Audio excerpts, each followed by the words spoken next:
Cool. Okay. Welcome everybody to a committee meeting for the regional leadership. As I understand it, it's our first, not only our first meeting of the regional leadership committee for this term, but it's our first meeting per se for this particular committee. For a start, for today, it primarily has a regulatory focus, but you'll find in due course that there's a wider scope than that, but that's where it's landed today. Okay, kicking things off, are there any apologies? Shall we take, is Councillor Laws here? He has not joined yet. Should we have an apology at least for lateness? Yes, let's do. Okay, let's do that. Got a mover. I'll second that. I'll put that motion. All those for, aye, against, carried. Right, there's no public forum as I understand it. We've got an agenda which I'll accept as read and agreed. That's basically the two regulatory items. Is there any declaration of interest? Because it's a regulatory committee, but we have to do particular consideration. Certainly in previously for all regulatory meetings, I've always declared an interest in forestry. That's no longer the case. I have no conflicts to declare. Right, matters for consideration. So we have the two reports. One, the regulatory activity update 6 months to December last year, and the second one is an annual compliance report for the 21-22 year compliance plan moving forward 23-24. We'll discuss that with you, of course. Right, so let's get into this first report, the regulatory activity update 6 months to 31st December 2022. I will introduce the people at the front table. Tammy to our right, as I understand it, is compliance manager. Simon to the left in terms of regulatory data, and as I understand it, Alexandra, you're here on behalf of consents, sitting in on behalf of Joe, who's away today. Yes, that's right. And, okay, and an apology from Steve, Harbour Master, who's on leave. I will kick things off in terms of, I've read the report, I'm sure like everybody else. The key points that stood out to me in terms of the 6 month report, just I'll very quickly go through them, set a scene, is that the team is obviously busy. There are more consents being processed, however, still meeting the various timeframes. Most of the work is being carried out in-house. Consultants have been used for processing something like 6% or 6.7% of consents. In terms of deemed permit decisions, 96 have been achieved and 41 are still being processed. There have been 2 landfill appeals. We've read a bit about that in the ODT. We've had 1 objection to insufficient information. We've had 2 cost objections. We've had 2 consent reviews, 1 in particular the Clyde Dam. Our consent and compliance staff, in particular in Central Otago, has increased from 9 to 16, which I think in looking at the graphs reflects a lot of the consents work that's happening up in that space. And we've had the various consent audits, of which there was significant non-compliance by approximately 5%, which has ultimately led to something like 74 formal enforcement actions over the last 22-23 year. So there's a lot going on, and Steve's not here. There's obviously various work going on in the Harbour Master space as well.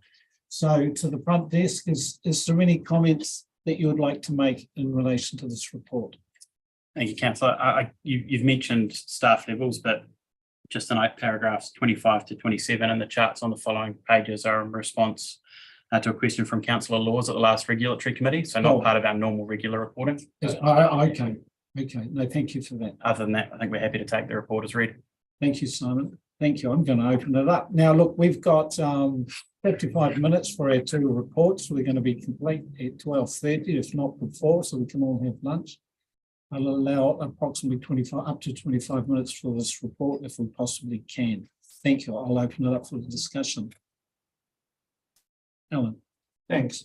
Yeah, look, I was going to ask a little more information about some of those graphs on pages 24 and 25. There's time there. Which the big colourful ones about dairy inspection grades and forestry grades. The dairy ones show quite from previous year to this year quite an improvement in the grades, and the forestry ones went in the other direction. Is there any clear explanation of those changes? Through the chair, look, what I would say to caveat those numbers is that that's showing the full year of compliance for the dairy, both the dairy and for the forestry inspections. So it is looking like there is greater compliance in the dairy area versus the forestry area, but I wouldn't want to say that is certainly the case. It's just the number of farms that we are visiting. We have prioritised the visiting of high risk farms, so that is promising, and of course the forestry notifications and activities is dependent on what's happening in the sector. So is a matter of interest, Tammy, so the number of, for example, of forestry inspections, can you remember what it was last year and this year? I can't remember off the top of my head in terms of year to date, but I can certainly get that information. It might have been in the words. I'll flip back and have a look. Is that okay, Alan? Yes, thank you. Cool, thank you. Kate? Thank you. I just want to take you down into the forestry and just understand what that entails. And this is in light of, I think, practices in other councils that have been seen to be amiss. They may have been tick box exercises. When we do a compliance on forestry, on plantation forestry, I should be particular with, what are we checking for in light of the issues with slash and sediment that have occurred elsewhere? What do we capture those risks? Yeah, through the chair, we take our role really seriously when it comes to monitoring compliance in the forestry space. So standard procedure is to check, so we're notified by a forestry operator that they're undertaking like a harvest activity. We would then request a management plan. So we then check that management plan against the requirements in the schedule of the NES for plantation forestry to check whether there are appropriate management for the risks associated with the activity.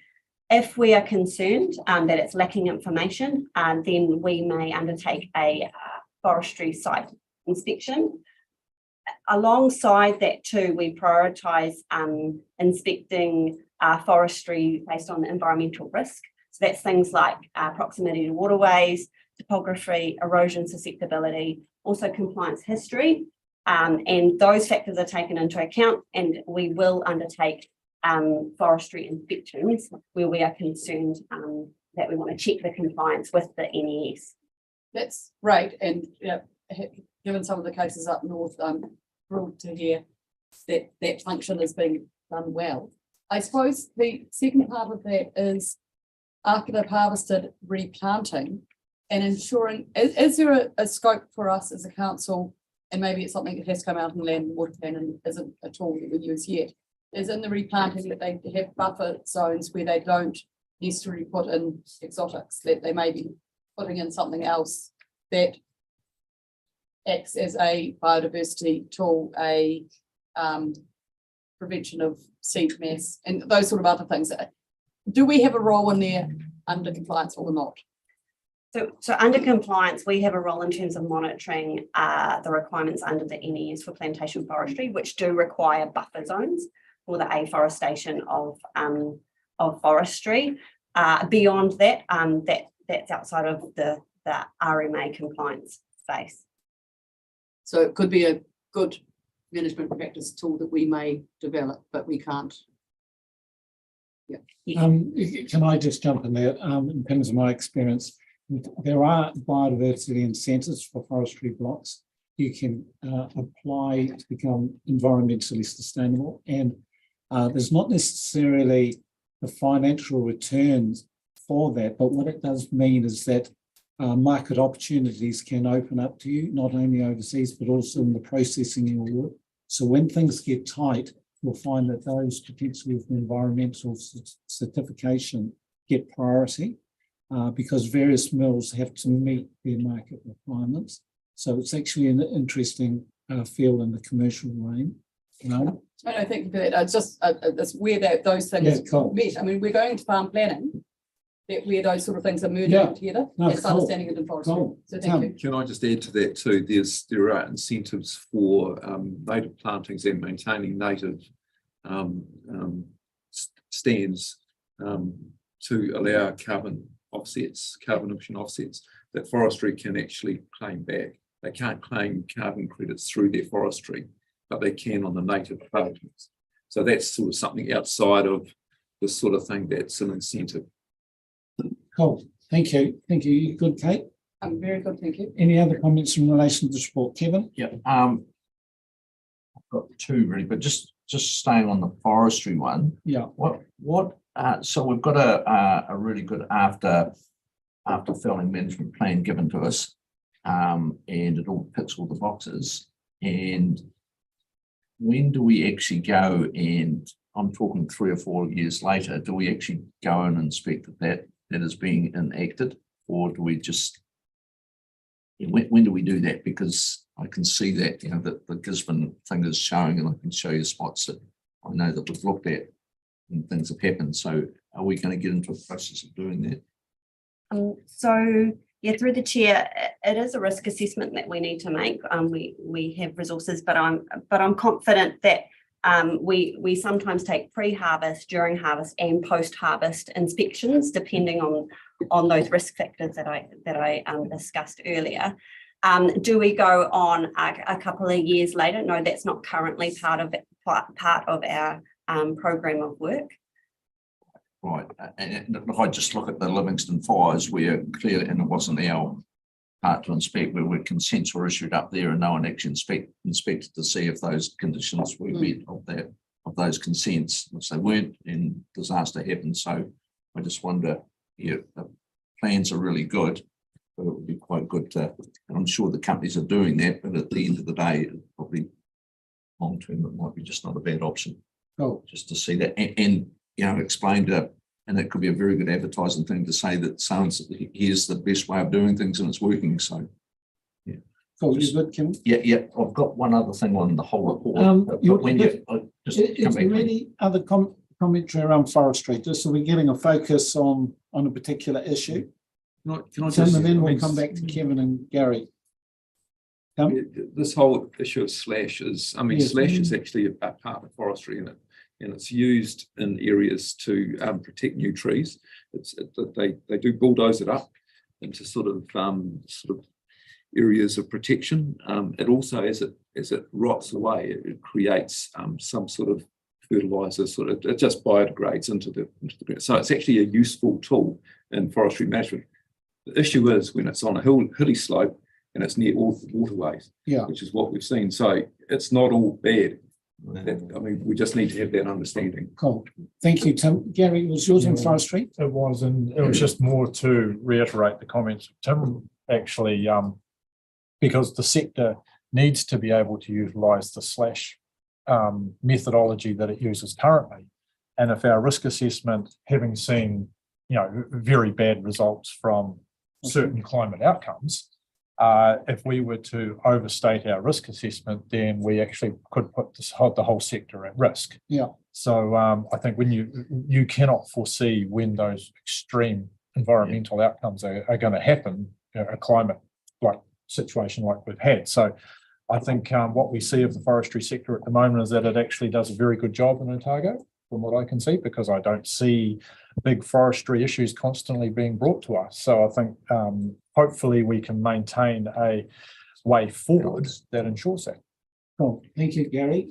Alexa, forestry? I'm just wondering if there's any relationship between the forestry that we have in Otago and the wilding crime problem we have, and how that is monitored and assessed. So through the chair, we don't have a proactive monitoring program for wilding pines. We only have a proactive monitoring program for plantation forestry.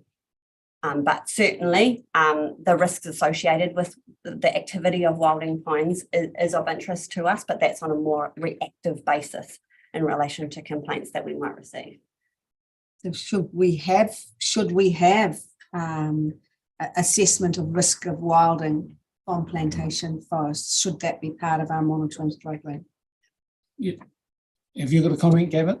Yes, this issue of the absence of systematic inspection and one-stop shop for that kind of information is recognised in the draft wilding conifer strategy that's being pulled together at the moment. And that's looking to have an action that would do the information gathering and the risk assessment, which would include things like fire risk. Cool, thank you. I think we're done in forestry, yeah.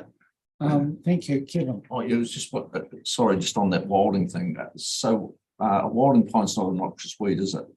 No. So on my property, I can let it wild as much as I want to. Wilding or not. So just so I'm clear, we're talking about the RMA compliance program, which includes the NES for plantation forestry. We're getting into other areas now, and we had a paper on wildings this morning, and there's a strategy coming on that.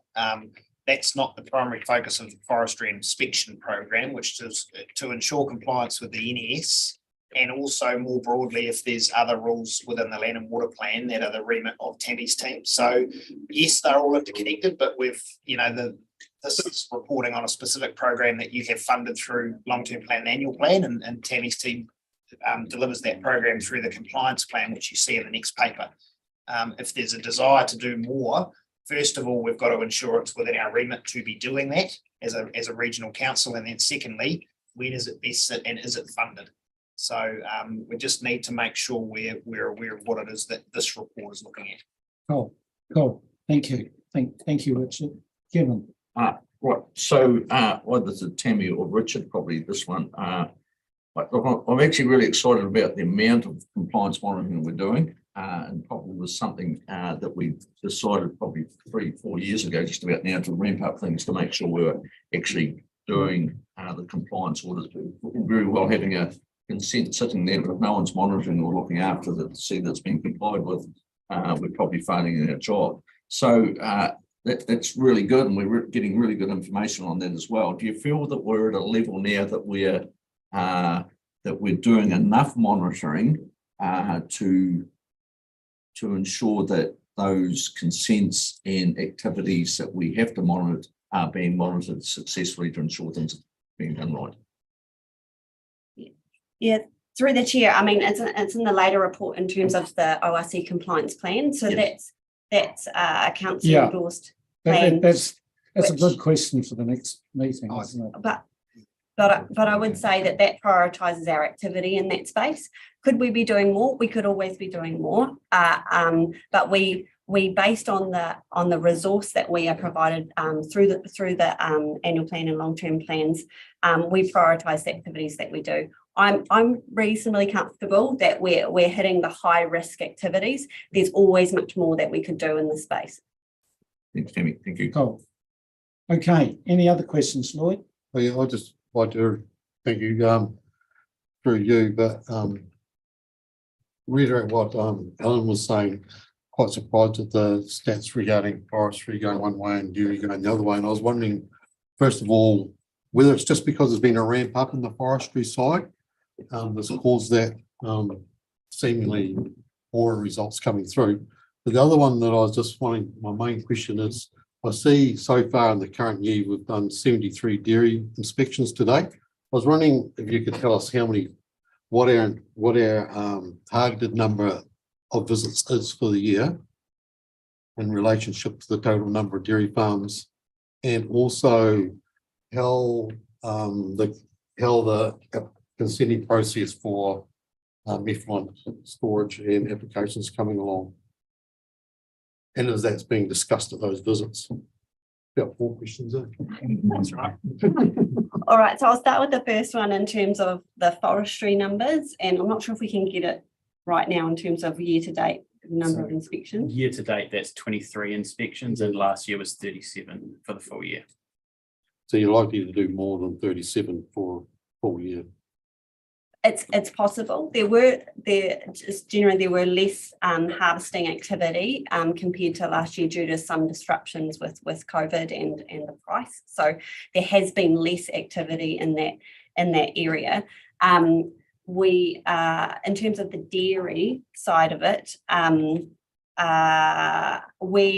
we have aimed. We've given an internal aim to undertake 250 dairy inspections this year. There has been some disruption to that in relation to some staff vacancies and training and COVID as well in terms of staff availability. But I'm hoping that we will meet that target by the end of the dairy season. And how many did we do last year? 241 last year, and the total count of farms is around 470. Okay, we've done about half then. Yeah. So, but you've only done 73 in the first half of the year. Is that correct? Yes, that's correct. I mean, it is a seasonal program, so they don't normally start till around October. Our number at the end of January is up to 109. So, and it will run through sort of March, April. Awesome. And is the discussion around obviously the requirement for consenting in the timelines provided, is that? Yes. Is there any feedback on how that's coming along? Are we getting? So I'll let Alex speak to the consenting side, but as part of the dairy inspections, and that's potentially why there are less numbers, is that we are engaging with the farmers and the operators to educate around the new requirements around effluent consents and also some of the other requirements. But I'm not sure exactly what the numbers are currently. Do you? I don't have the exact numbers on me, but Simon. I don't. Okay. Sorry. We are getting a steady number of applications for effluent storage and application, and we are noticing a step increase in farming activity consent inquiries. So people are kind of asking us more questions around how they approach those rules.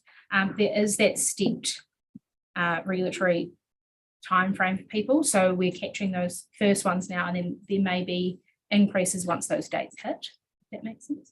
So we've got a media release going in on Tuesday, just as a general reminder about the introduction of Plan Change 8 and the effluent rules and the need for those in that first tranche to start applying for a consent now. So, and then there's also a rural sector sort of liaison group that Joe will be Alex and Tammy and others go to with Dairy NZ and Federa Farmers and others, where we talk about these sorts of things and ask them to get those key messages out to their members as well. Probably that question was prompted by having 3 people feed back to me that they've been told not to bother starting that process until you actually have to, because of your drop test and your time periods that it's relevant for 5 years. And I was a wee bit concerned about that there's sort of like some people saying don't bother doing it yet when you're saying sooner the better. Yeah, look, some of that messaging is pretty disappointing. We can't control that. We can just continue with our messaging that is encouraging, educating people on what the timeframes are and what their responsibilities are, and then the really the best thing they can do is start engaging with our public inquiries team or compliance team. So there's always a little bit of a narrative out there around don't bother and just ignore it, and I think we choose not to engage with that and try to be a little bit more productive and have one-on-one conversations or go through those primary industry groups. I think my intensive winter grazing questions might be the next paper, but section 6. Sorry. Sorry. So can we just remind ourselves what those key dates are, milestones for Plan Change 8 and effluent ponds, and do we know what those are? Not on the top of my head, but we can get those to you. Maybe we could come back to that just as a public meeting. We're on live. Sorry, Lord, carry on. Also, just on section 16 and 17, regarding the appeals process around consent, around regulatory and stuff. And I see that we, on both those sections, we've got these are not budgeted costs. And I was just wondering, is there a way, because that's where we start to get budget blowouts per se, which is seems there must, is there a reason why they're not budgeted? So whereabouts is that, Lloyd? Oh, Is that- section 16, Page page five. 5 and 6. Paragraph 16. Oh, So paragraph 6. there's been a decision made through the annual plan process over the last couple of years that we weren't budgeting for those costs as they're unknown. I know that Pim has a different opinion, which I support, which is that if we average them up over a number of years, we roughly know what we might spend during a year, and therefore we should be budgeting for it. So that's part of the conversation that we're having at the moment. But as it currently stands, they're not budgeted. They weren't last year. They're not in the current financial year, which is why we flag it in here as a risk. But we are looking at how we might do that in future years, given the feedback we had from council last year post the audit, and then just the fact that we can build a picture based on averages of what we might spend in any given year. It could be preferable. Thank you. You finished, Lloyd? Yeah, I've got Cool. Any other discussion in this report? I'm conscious that we're at 5 to Happy to 12. move. Happy to move. Hang on a minute. Let's go to our recommendations. We've got nudging. Oh, take it to see. it's a recommendation. Oh, there it is. Sorry, right in the middle. Seconded. So we've got a recommendation that the Regional Leadership Committee notes the quarterly update report from the regulatory groups. We've got to move it, Kate. I heard a second to Andrew. If there's no further discussion, yeah, okay. Okay, Elliot, I'll squeeze you in. I was just wondering on figure 14, it was talking about the compliance field visits and looking forward to the compliance report we're about to get into. Sort of notes that there were 8 wetland audits in the 21-22 year. Assuming those are the same as the wetland field visits in that figure 14, which correct me if I'm wrong.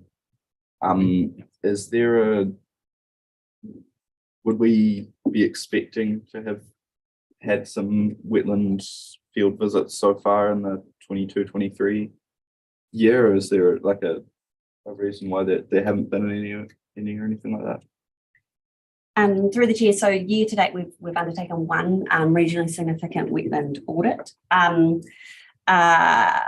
Why there's a lesser number is that we have been prioritising other activities, but it's certainly an area which is in the priority one around wetlands. But year to date, we are lower than we were last year. Get out there and look after our wetlands. Great, thank you, Tammy. Yeah, so we've got a mover and a second to the motion. I'm going to put the motion, those for, aye, against, carries. Right, we'll move to our second report, which is the OSC Annual Compliance Report 2021-22 and Compliance Plan 23-24. I'll just read out the key points as I see them. Paragraph 6, which says the compliance plan identifies the 6 priorities for compliance monitoring activities focused on issues with the highest environmental impacts. I won't read what they are, but it's good to have that clarity. Thank you. The second point that stood out for me in relation to the compliance plan was that the OSC has reviewed the compliance plan, and this included seeking views and feedback on the compliance plan from Okaha, TR Marama, and the regulatory stakeholder groups, including fishing, game, forest and bird, and DOC. And there was agreement with the current direction priorities within the compliance plan. And of course, it's after feedback here today too, Richard. I think that's fair. Yeah. And the final point that stood out to me in relation to the compliance report is that this is the first time that the OSC has prepared a compliance report. And there's a significant step forward in increasing the transparency of ORC compliance, monitoring and enforcement activities and accountability of community for regulatory work in Otago. Is there any overall comment, Richard, or the front desk just in relation to this report to set the scene? Yeah, thank you. Through the chair, I think you've summarised it really well. I am really pleased to be able to present the draft annual compliance report, and excited that it does boost our transparency and accountability to our community in the regulatory space. I would just say it's only draft at this point. Yes. And we The would. planners draft all the, Yes, Yes. and welcome the feedback from this Yes. committee into that report. And then going forward, it will be a template for ongoing annual reports, which you're likely to receive earlier following the end of the financial year. There are some data limitations that we've got.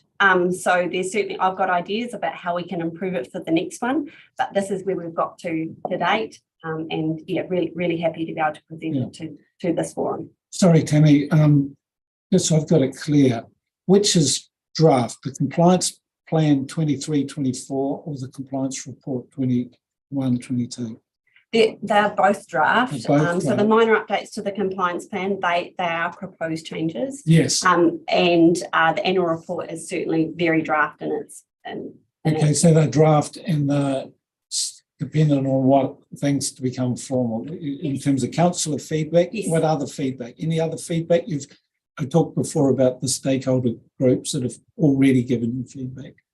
so the compliance plan as it is welcome feedback from this forum, and Yes. then following any feedback would look to finalise that. Finalise And the same with the annual compliance report. Of course, depending on the scale of the feedback received here. Oh, thank you. So I see Kate to my right, and I think, did I see Tim's hand in there as well? No, let's kick it off, Kate. Question or feedback. I really love the geographical GIS map, but I couldn't make any sense of it because of the range. I'm wondering whether we need to break that down into parts. The colour ranges, I What page is it on? sorry, thank you for correcting me on that. It's page 32 of 62. There is so much in there that the spots start merging, the colours, the lack of differentiation. And so I couldn't really articulate. Yes, it's a really good, and it's great to see that the whole of Otago is covered in parts generally. But You can expand it though, can't you? no, I can't understand the different colours. Particularly between gravel extraction consents and general structural land use consents. Okay.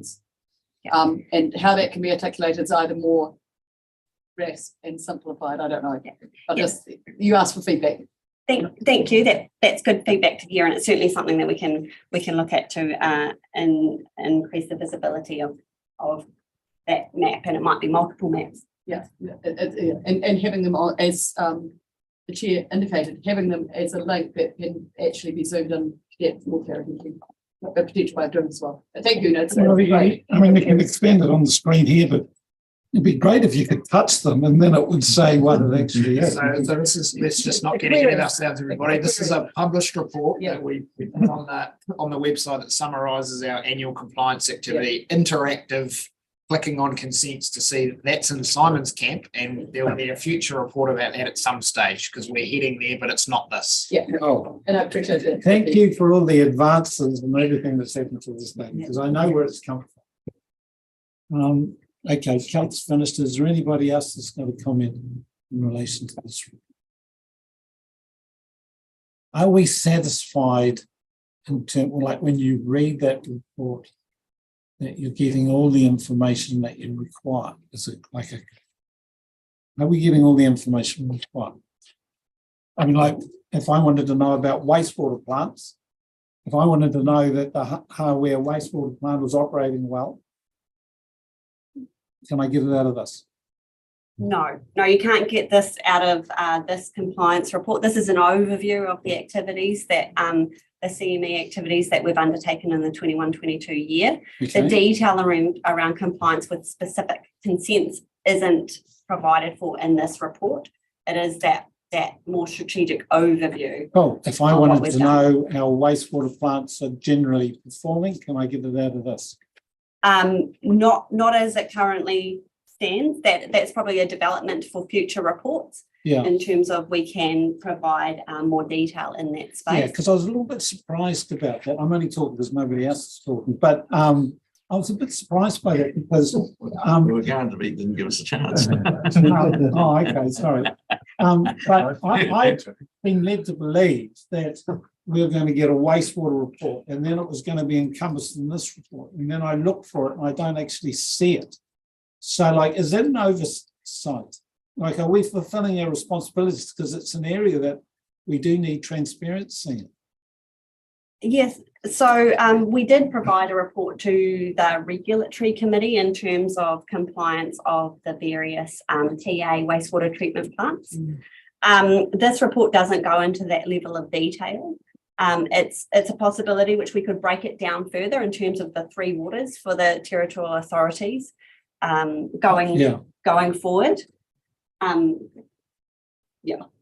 So page 40, I don't know if I'm looking at the same. Yeah. Sorry, page 39 is it 39 in yours? Yeah, It's got the section on territorial authorities, and we know there's an interest particularly in wastewater given previous reports, and we're working on an update that Gretchen had indicated to you in a previous email.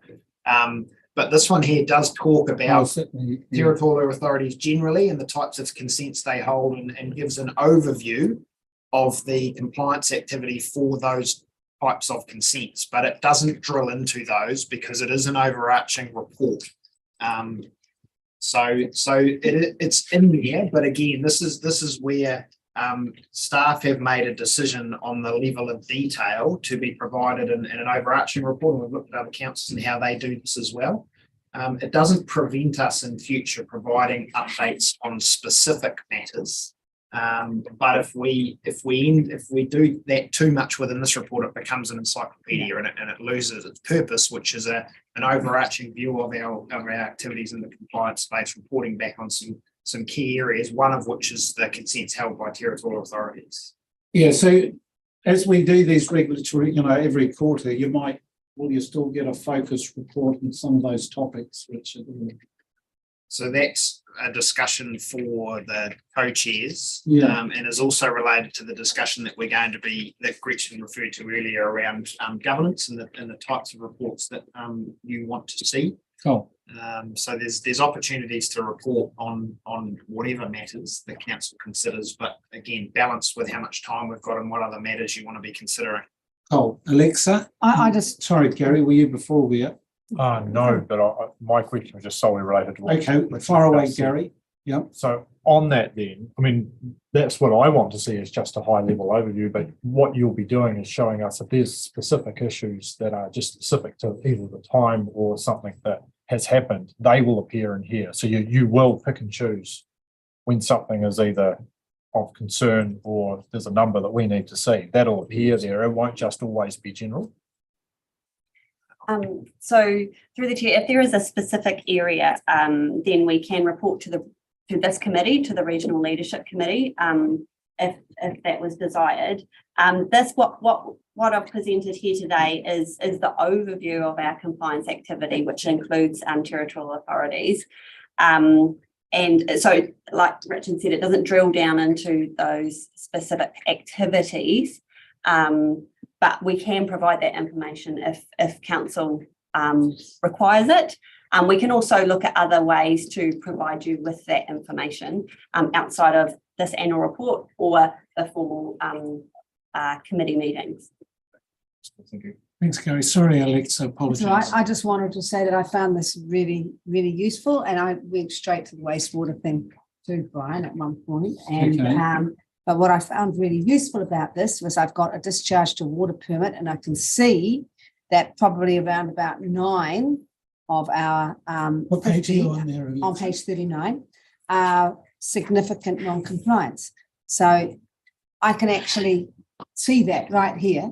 And if I have questions about that, I can go into that, and it will, so that's really helpful for me. I don't want any more detail at this point because we've got something really readable and easy to get our heads around here, and we can see where the red flags are. Oh, actually, you can see the red marks on the graphs. So that's really, really helpful. Yeah. That's Annual summary. it's like a dashboard. It's perfect.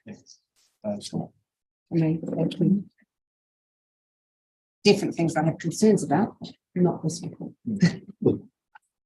Lloyd. I just agree with Alexa, and I just got 2 quick comments. I think the infometric on the first page is awesome.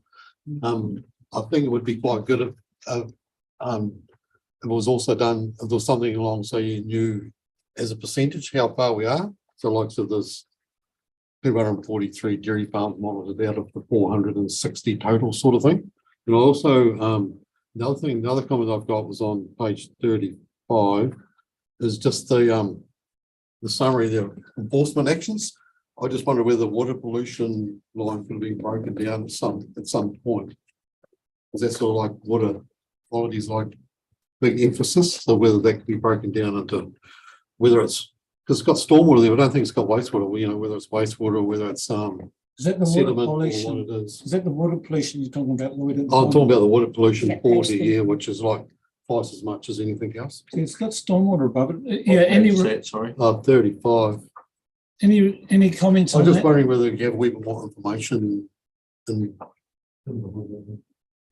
Currently, in terms of how we record our data, in terms of complaints and incidents, we don't go a lot lower than that water pollution, but we can look at it, but it just,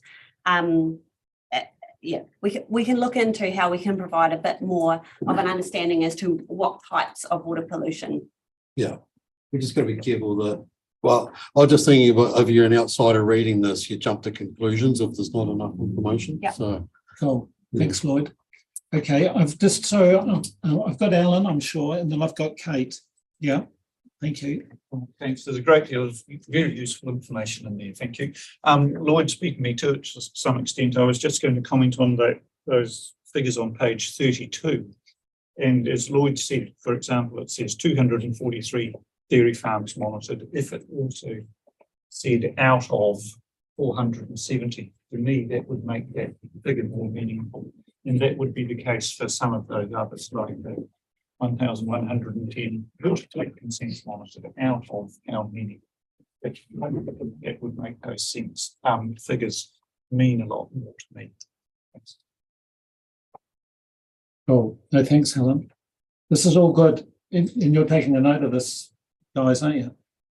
Thank you. Kate? Just a consistency issue, and I'm comparing the dairy farms to the forestry, and you've got one non-compliant or significant non-compliance in the forestry and 6 in the non-significant non-compliance in the dairy. In the forestry case, you say that enforcement actions taken. You don't say anything about the dairy one, and I'm wondering why did I don't think it was been asked, is it?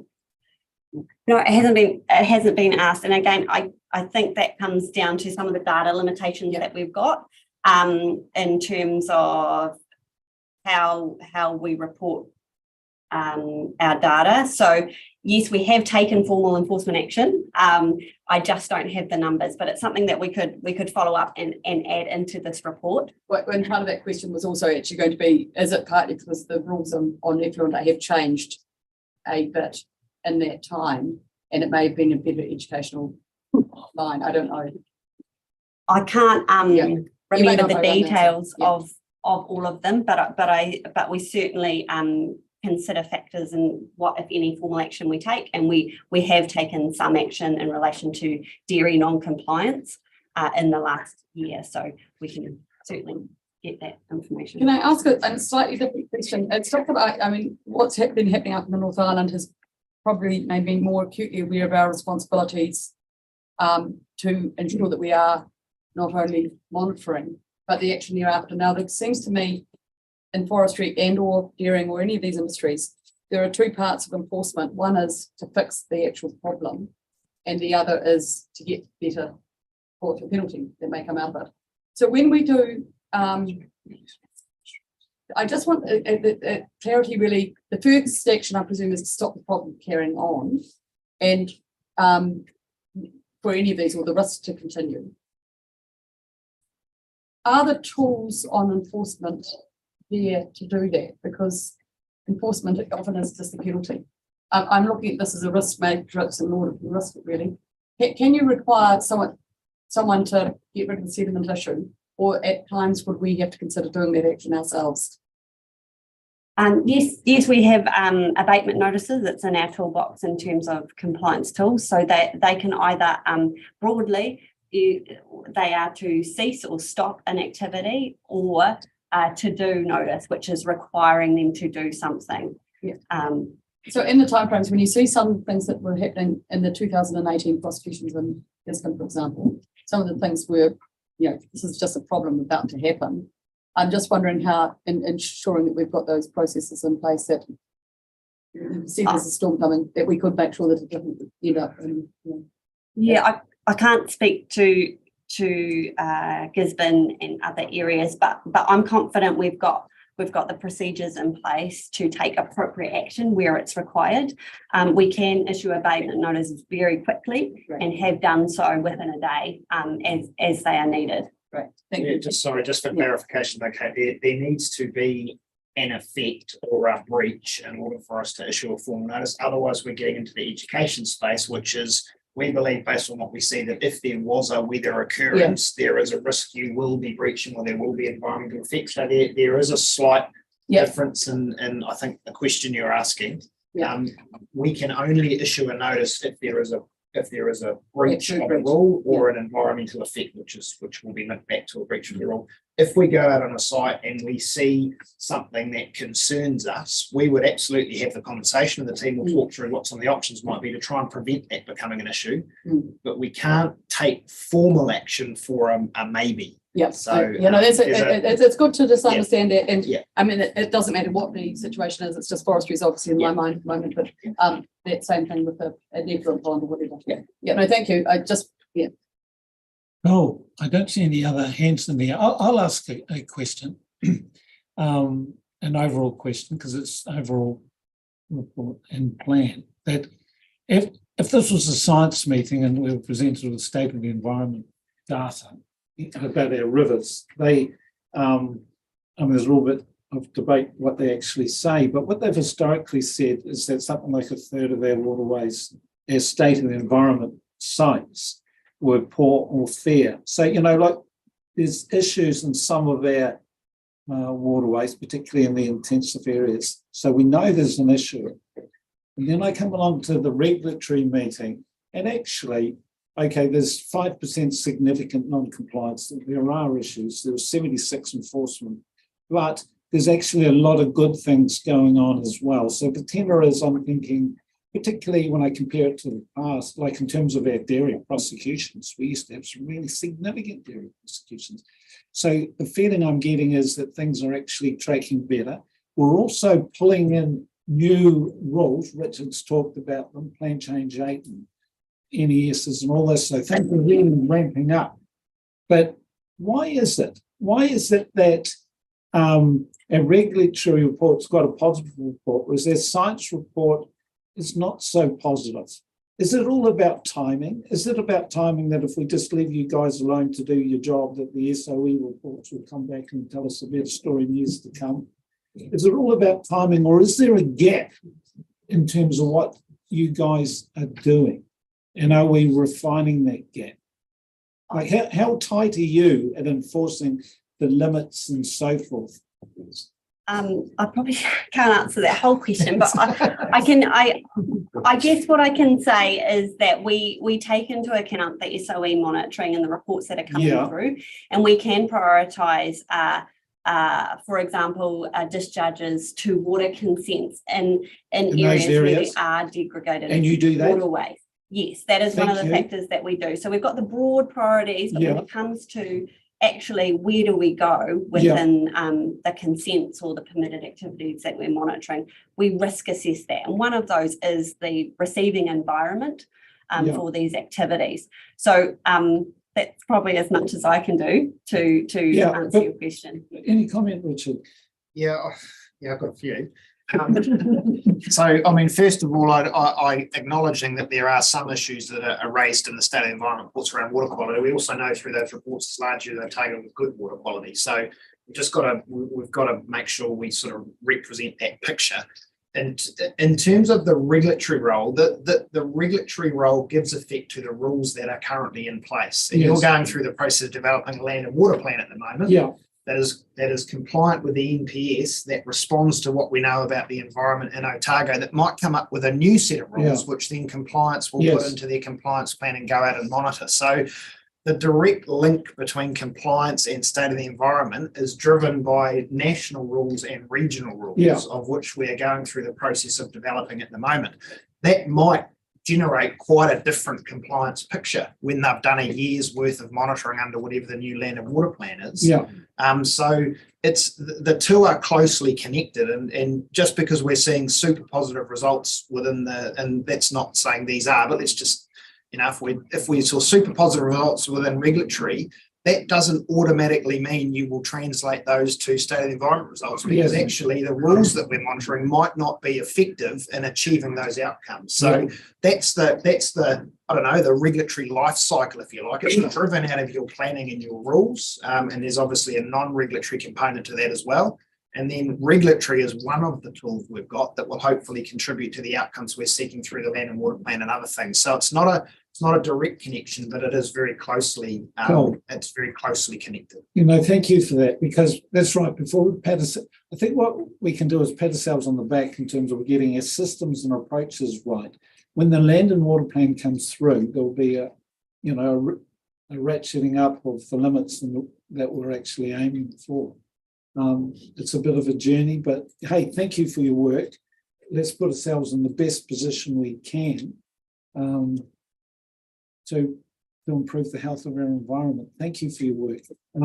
Andrew. I'm happy to move the recommendation. Just got to move up. There's a comment, Alan? Yeah, so it was a comment on that last discussion. I'll make it a brief one, because I was thinking along those same lines about air quality. I was thinking last year there was a lot of news around traffic pollution. I thought, I wonder what's in here. Of course, it didn't appear, because that's not a regulatory thing. And that's an indication of what you were talking about, that difference of what's being measured and checked. And there's a challenge, I guess, for our air plan coming up.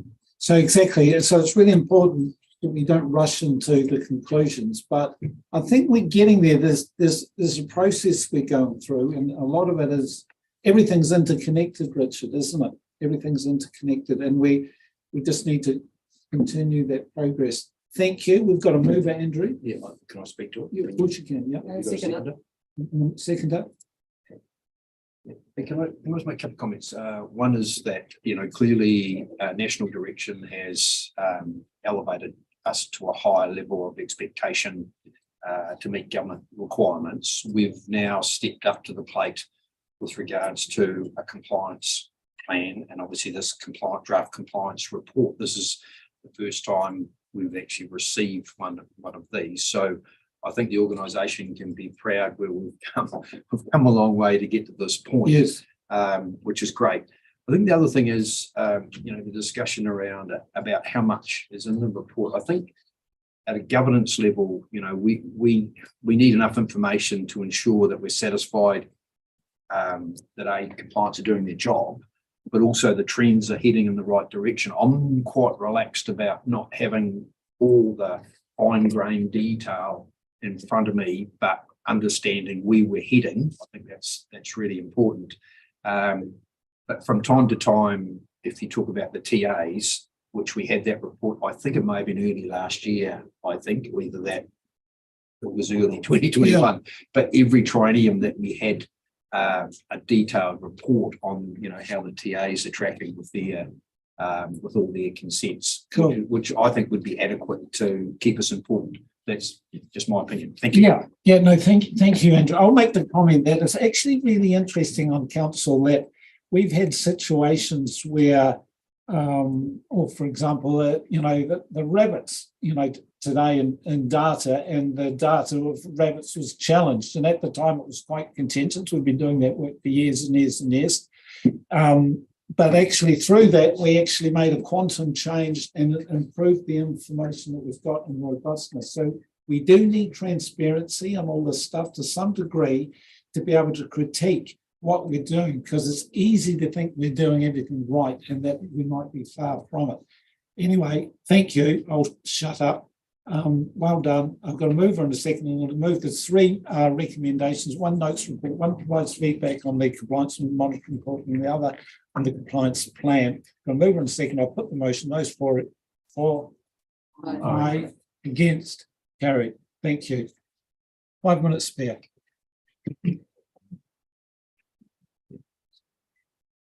And we'll close the meeting. Thank you.